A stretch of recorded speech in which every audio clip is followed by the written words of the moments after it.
വക്കീലിന്റെ അടുത്തും ഡോക്ടറുടെ അടുത്തും ഒന്നും ഒളിച്ചു വെക്കാൻ പാടില്ല. താനൊരാളെ കൊന്നു, പോലീസ് തന്നെ അറസ്റ്റ് ചെയ്തു, കേസ് കോടതിയിൽ വന്നു, കൂട്ടക്കേറിയെന്ന് താൻ പറഞ്ഞു ഞാൻ തന്നെയാണ് കൊന്നതെന്ന്. കുറ്റം ചെയ്തവന്മാരൊക്കെ അങ്ങനെ പറയാൻ തുടങ്ങിയാൽ പിന്നെ ഞങ്ങൾ എന്തിനാണോ ഈ കോട്ടുകൂട്ട് നടക്കുന്നത്? വിട്ടിത്തായിപ്പോയി, മഹാവിട്ടിത്തായിപ്പോയി. അഡ്വക്കേറ്റ് PS നെന്മാറ, എന്താണാവോ ഇദ്ദേഹത്തിന് വേണ്ടത്? കഴിഞ്ഞതൊക്കെ കഴിഞ്ഞു, ഒന്നും പേടിക്കണ്ട, തന്നെ ഞാൻ രക്ഷിക്കാം. എങ്ങനെ? പട്ടാപ്പകല് നടു റോട്ടിൽ വെച്ച് 100 കണക്കിന് സാക്ഷികളുടെ മുമ്പിൽ വെച്ച കുനിശ്ശേരി കുഞ്ഞു മുഹമ്മദിനെ അയാളുടെ അളിയൻ ഇസ്മായിൽ കുത്തിക്കൊന്നത്. പക്ഷെ ഇസ്മായിൽ ബുദ്ധിയുള്ളവനാ. കോസ്മോപൊളിറ്റൻ ക്ലബിൽ ചീട്ട് കളിച്ചുകൊണ്ടിരുന്ന എന്റെ അടുത്ത് നേരെ വന്ന് വിവരം പറഞ്ഞു. വലിയ കോളിളക്കം ഉണ്ടാക്കിയ കേസായിരുന്നു അത്. പക്ഷെ എന്തായി? ഇസ്മായിലിന്റെ രോമം തൊട്ടില്ല. കുറ്റം സമ്മതിക്കാൻ തന്നെ ആരാ പ്രേരിപ്പിച്ചത്? എന്താ തന്റെ ഉദ്ദേശം? നമുക്ക് അപ്പീൽ കൊടുക്കുന്ന വക്കീൽ പറയുന്നത് വളണ്ടറി കൺഫെഷൻ അല്ലെന്ന് കോടതി പറയാം. CRPC 374, 375 മെമ്മോ ഓഫ് അപ്പിയറൻസ് അടക്കം അപ്പീൽ ഫയൽ ചെയ്യാം. എന്നെ പുറത്തിറക്കാനാണോ? എന്താ വിശ്വാസമില്ലേ? വോളണ്ടറി കൺഫെഷൻ അല്ലെന്ന് നിങ്ങൾ എങ്ങനെയാ പ്രൂവ് ചെയ്യാൻ പോകുന്നത്? ഈ കേസ് എന്നേക്കുമായി അവസാനിച്ചു കഴിഞ്ഞു. ഇതിന് റീ ഓപ്പൺ ചെയ്യുന്ന പ്രശ്നമേ ഇല്ല. താനൊരു മാനസിക രോഗിയായിരുന്നു എന്നുള്ള ഗ്രൗണ്ടിലായിരിക്കും എന്റെ അപ്പീൽ. പ്രൂവ് ചെയ്യാൻ ബുദ്ധിമുട്ടായിരിക്കും. സാധിക്കുമെങ്കിൽ ഈ ജീവപര്യന്തം ഒരു വധശിക്ഷയാക്കി മാറ്റി തന്നാ കൊള്ളാം. എന്താ, സാധിക്കുമോ? ഇയാൾ ശരിക്കും ഒരു മാനസിക രോഗി തന്നെയാണോ? ജനു, എന്നെ കാണാൻ വരരുതെന്ന് ഞാൻ നേരത്തെ പറഞ്ഞിട്ടുണ്ട്. എന്നെ രക്ഷിക്കാൻ നോക്കണ്ട. അല്ല, അത് മനുഷ്യനെ വടിയാക്കരുത്. കോടതിയിൽ നിന്ന് തരിക നേരമില്ലാത്ത എന്നെ ജയിലിൽ പിടിച്ചുകൊണ്ടത് നാടകം കളിക്കുന്നു. Bloody full. വക്കീലെ പ്ലീസ്, വക്കീലെ ഒന്ന് നിന്നേ. തന്റെ പടിമകളോ? ഞാൻ പറയുന്നത് കേൾക്കൂ. ഒന്നും എനിക്ക് കേൾക്കണ്ട. പ്ലീസ്, ഞാൻ പറയുന്നത് കേട്ടിട്ട് സംസാരിച്ചാൽ മതി. താൻ പോടോ. പ്ലീസ്, കേട്ടിട്ട് പോ.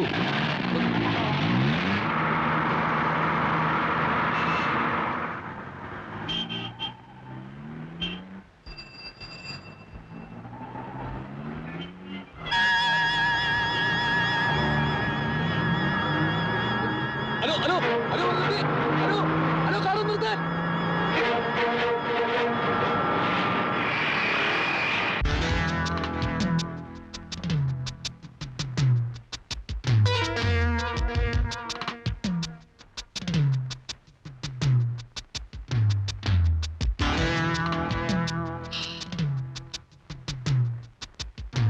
റൂമിലാളുണ്ടല്ലോ? ഉണ്ട് സർ.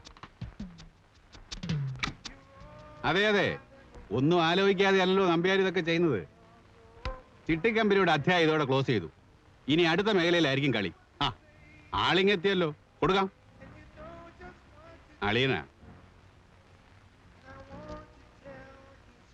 ഹലോ, മന്ത്രിയായതിനു ശേഷം ബന്ധുക്കളെ മാത്രമേ താൻ വിളിക്കൂ അല്ലേ? അയ്യോ, ഞാൻ വെറും ഒരു പാപ്പരല്ലേ, ഒരു ചില്ലിക്കാശിന് പോലും വകയില്ലാത്തവൻ. പിന്നെ ബഹുമാനപ്പെട്ട മന്ത്രിയുടെ അളിയനും പോലീസ് സൂപ്രണ്ടിന്റെ മോനും ഒക്കെ സുഹൃത്തുക്കളായതുകൊണ്ട് ഒരുവിധം ഇങ്ങനെ കഴിഞ്ഞു കൂടുന്നു. ഇല്ല, 2 ദിവസം കൂടെ കഴിഞ്ഞിട്ടേ വീട്ടിലേക്ക് മാറുന്നുള്ളൂ. ആ ഗസ്റ്റ് ഹൗസിലോട്ട് വാ. പിന്നെ ഞങ്ങളൊക്കെ കൂടിയാ തന്നെ മന്ത്രിയാക്കിയെന്ന കാര്യം മറക്കരുത് കേട്ടോ. വയ്ക്കട്ടെ. പോയ കാര്യം എന്തായി? ലൈസൻസ് കിട്ടും. എന്റെ ഒരു അമ്മാവനുണ്ട് കായംകുളത്ത്, കണ്ണും ചെവിയൊന്നും കേൾക്കില്ല. പുള്ളിയുടെ പേരിലെടുക്കാം. യെസ്. ആഹാ, താനെങ്ങനെ ഇവിടെ എത്തി?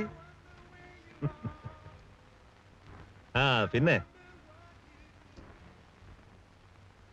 നമ്മുടെ ചിട്ടി കമ്പനിയിലായിരുന്നു. ഓഹോ, കമ്പനി പൊളിഞ്ഞപ്പോ എന്നെ പോലെ തന്നെ ഇവരും കഷ്ടത്തിലായി. കമ്പനി പൊളിഞ്ഞത് എങ്ങനെയാണെന്ന് എനിക്കറിയാം. തന്നെ ഞാൻ അന്വേഷിക്കാൻ തുടങ്ങിയിട്ട് കുറെ നാളായി. സമ്പന്നന്മാർ കുളിച്ചിരിക്കാൻ ഒരുപാട് സ്ഥലങ്ങളുണ്ടല്ലോ നമ്മുടെ നാട്ടിൽ.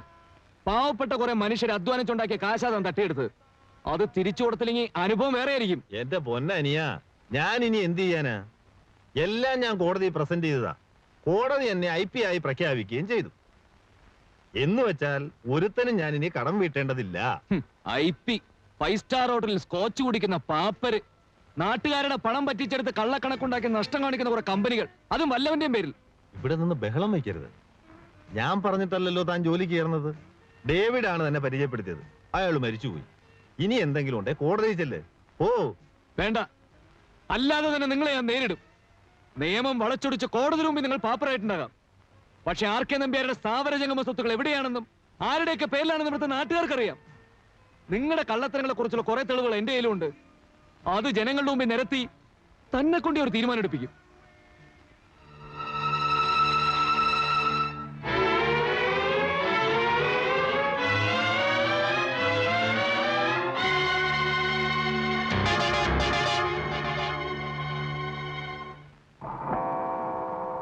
ഇത്രയും നേരം വൈകാൻ എന്ത് പറ്റിയാവോ?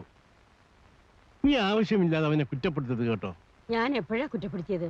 നീ എപ്പോഴും അവനെ വിഷമിപ്പിക്കുന്ന കാര്യങ്ങളെ പറയാറുള്ളൂ. ഞാൻ ആരെയും വിഷമിപ്പിക്കാൻ വേണ്ടി ഒന്നും പറയാറില്ല. ഇവിടെയുള്ളവർക്കാർക്കും എന്റെ വിഷമം മനസ്സിലാവാത്ത. നിങ്ങൾ ഇങ്ങനെ തർക്കിക്കുന്ന എന്തിനാ? അച്ഛൻ പോയി കിടന്നേ, പുറത്ത് മഞ്ഞുണ്ട്. എന്തോ ഉറക്കം വരുന്നില്ല.